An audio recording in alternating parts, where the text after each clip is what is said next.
But first, Miller Lite. Men of the square table. What if your friend sticks his finger in your beer while he's carrying multiple bottles from the bar? What's the big deal? I don't want you stinking finger in my beer. How's he supposed to get the beers back to the table? Make 2 trips, whatever. But if you poke it, you own it. I propose a you poke it, you own it man law. Second to you poke it, you own it law. You poke it, you own it. The great taste of Miller Lite, always a good call. Men of the square table. How do we get to be a member of that team? What a funky set. It is a pretty funky set. It's the Knights of the Square Table rather than the Round Table. And they kind of end with the clashing of the beer bottles, which replaces the swords. But the other thing I thought was really interesting is the mix of people around the table. And it made me think of 2 other forums that are really kind of male power and dominance. One is a boxing ring, where you're getting in and mixing it up. The other one would be, of course, the CEO conference table room, where you're making the laws that really rule the country. I was noticing all the diversity at the table. They seem to have every group. Who's missing? Homosexuals are missing, as far as I can tell.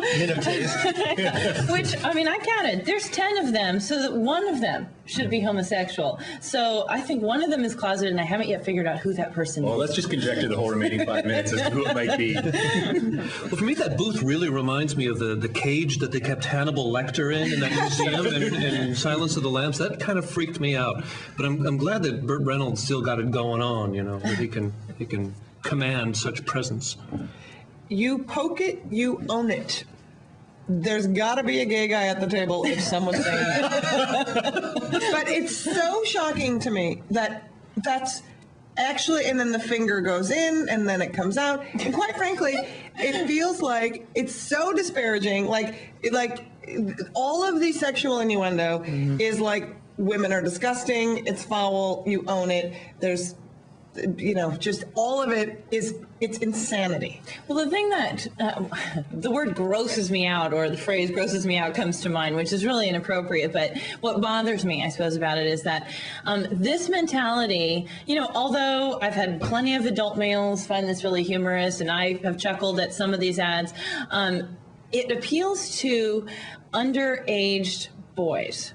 And if you go on the website and you take a peek at that, you see the people who are writing in clearly are underage boys. So you have this weird thing where you have, an alcohol company basically pandering, surprisingly enough, this is the first time ever, I'm sure, pandering to, kids, basically, people who are insecure about their, masculinity, and they need somebody to tell them the rules. I'm sure one segment it does not appeal to would be the female employees of Miller Beer.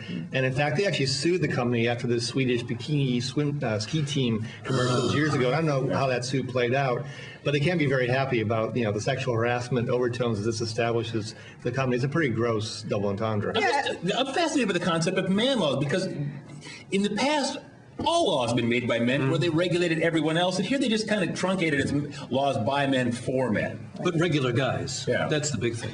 Well, and men, it's such a setback, technically, in the feminist movement, the first freedom that was accepted was the freedom to have sexual freedom. No guys going, oh no, hold them down. So that now that we've arrived there, all of a sudden there's a commercial that says, you poke it, you own it. What guy wants that? Like, it's the opposite of anything that you would want when it comes to sex.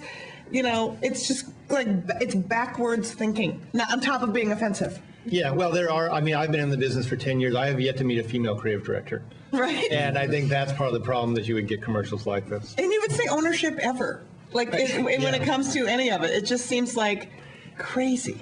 Yeah, well, there was that old joke about, the mother would warn her daughter against premarital sex because, why would they buy the cow thing and get the milk for free? It's that whole weird ownership thing around the male-female relationship. It's terrible. Maybe the Got Milk campaign should turn into, why would you buy the whatever? Why would you buy the cow?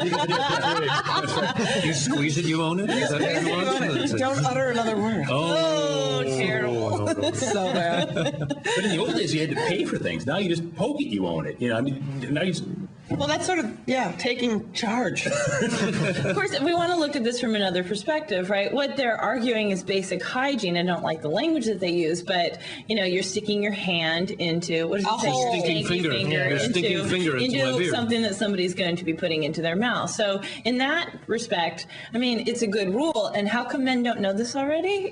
That's... Well, waiters, when they bring the glasses and they stick their fingers into the glasses, everyone at the table, I think, everyone who's experienced is thinking, this might be drinkable, might not. Yeah, but unlike Congress, they agree very quickly. They can pass a lot of laws because there's such wise people around the table. Well, I also, too, like that this is the priority of men. This is the priority of, hey, we're going to have a big confab inside this really high-tech room. And you're saying that isn't the priority of men? Stick a finger in a beer.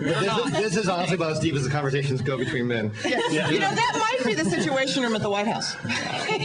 Most likely. Okay, time for our exit question. Name a man law. Dan. Well, shop till you drop is definitely female, so I would say shop at the speed of sex minus foreplay would be female law. Real men do not require a committee to tell them what to do. All right. If my house is a good example, it's the junk drawer in the kitchen is for thinking about pushing in, not for actually pushing in. Liz. Women aren't qualified to be priests. I can't think of a bigger man law. If you look closely at the commercial, the man law is when you get old, you're moved out of the main table and put in some funky high chair.